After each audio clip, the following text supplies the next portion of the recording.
Pluie de bénédiction sous la pluie de Paris.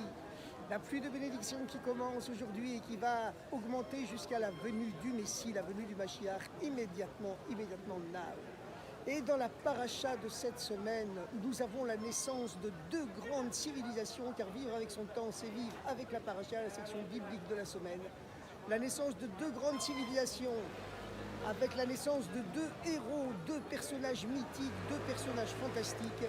Il s'agit de Yitzhak, le deuxième père du peuple juif, donc l'ancêtre de la civilisation juive actuelle. Et nous avons la naissance de Ishmaël, l'ancêtre de la grandiose et brillante civilisation islamique.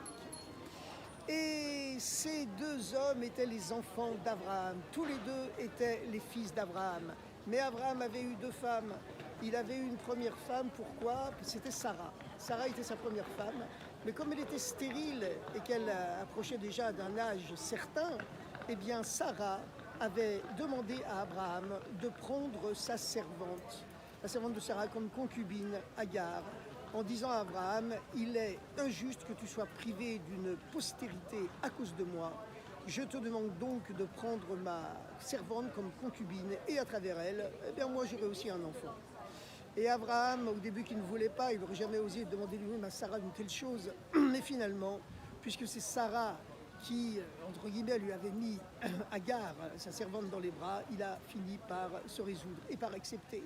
Et Agar, qui était d'ailleurs la fille du pharaon, qui avait préféré suivre Abraham dans le désert parce qu'elle était séduite par le monothéisme plutôt que de rester dans le palais plein d'idoles de son père, elle s'était dit, je préfère être servante chez Abraham, le prêtre de Dieu, plutôt que princesse chez mon père, le pharaon, le prêtre des idoles.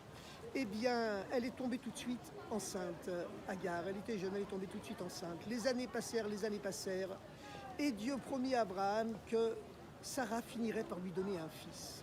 Mais Abraham avait du mal à le croire, parce qu'il avait déjà 99 ans, et Sarah, elle avait déjà 89 ans. Elle était stérile toute sa vie, elle était déjà âgée.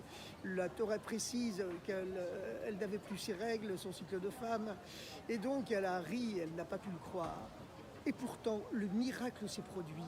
Et Yitzhak, le deuxième père du peuple juif, est né de Abraham et de Sarah d'une façon complètement miraculeuse. Eh bien, c'est la différence qu'il y a entre la naissance de la très brillante civilisation islamique qui est placée sous la souveraineté spirituelle de Ishmaël, qui spirituellement descend de Ishmaël, comme c'est écrit dans le Coran, et la civilisation juive qui descend de Yitzhak. C'est que la civilisation islamique, elle est née de façon naturelle, biologiquement logique. Un enfant qui est né d'une mère jeune à l'époque où Abraham était lui-même encore jeune. Tandis que le peuple juif, lui, à travers Yitzhak, il est né de façon complètement miraculeuse d'un père qui était stérile lui-même depuis très longtemps et surtout d'une mère qui avait été stérile jusqu'à l'âge respectable de 89 ans et elle a accouché à 90 ans, elle a rajeuni d'un coup miraculeusement. La même chose pour leur circoncision. On voit que Ishmaël a été circoncis à l'âge de 13 ans, tandis que Yitzhak, le père du peuple juif, a été circoncis à l'âge de 8 jours. Quelle différence entre les deux âges de circoncision? Eh bien, c'est que 13 ans, dans toutes les civilisations antiques, c'est l'âge où on accède à la logique, à la rationalité. C'est l'entrée dans l'âge adulte, l'entrée dans la logique et la rationalité. Tandis que Yitzhak, on l'a circoncis à 8 jours.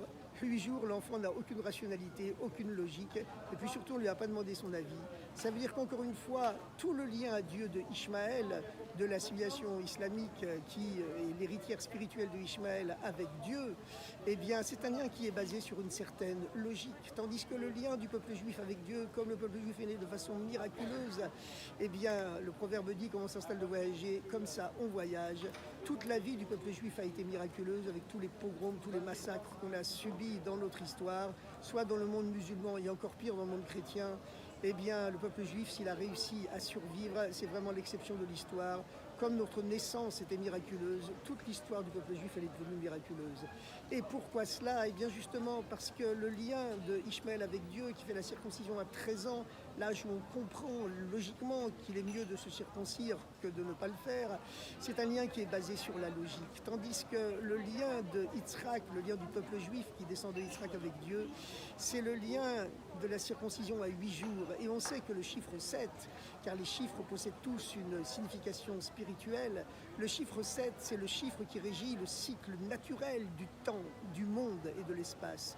Tandis que le chiffre 8, c'est le chiffre qui est au-delà de la logique, au-delà de la nature. C'est le Dieu 1 qui fait irruption à l'intérieur du cycle naturel du temps, le chiffre 7, et qui le transcende complètement d'une façon au-delà de toute logique et de toute rationalité.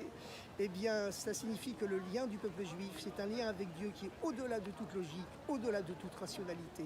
Ce qui fait que même si le monde entier, l'ONU, c'est-à-dire l'Organisation des mensonges universels, nous dit qu'il faut absolument rendre les territoires que Dieu nous a donnés en 1967, l'année de la guerre des 6 jours. Malheureusement, il a fallu faire une guerre de défense pour cela. Eh bien, tout ça, ce sont des mensonges. Il faut dire au monde entier que c'est Dieu qui nous a donné cette terre. Et c'est, nous dit le rabbi de Lubavitch, le seul langage qui sera accepté par le monde entier. D'abord par nos frères musulmans qui ont une civilisation, une culture qui est basée uniquement sur la religion. Donc pour eux, le langage de Dieu, que Dieu nous a donné cette terre, en plus écrit dans le Coran, c'est la seule chose qu'ils peuvent accepter. Et puis surtout, c'est notre langage à nous, le peuple du livre, le peuple de Dieu, comme il est dit en hébreu, Mamlechet Kohanim Vegoy Kadosh, une nation de prêtres et un peuple saint.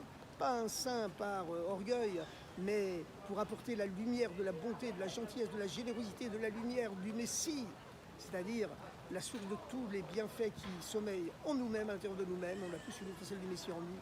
Et lorsqu'on dit fièrement au monde entier que Dieu nous a rendu cette terre comme il nous l'avait promise, c'est d'ailleurs pour ça qu'on l'appelait pendant 2000 ans la terre promise, mais aujourd'hui c'est la terre retrouvée, eh bien on dévoile ce Messie qui est en nous.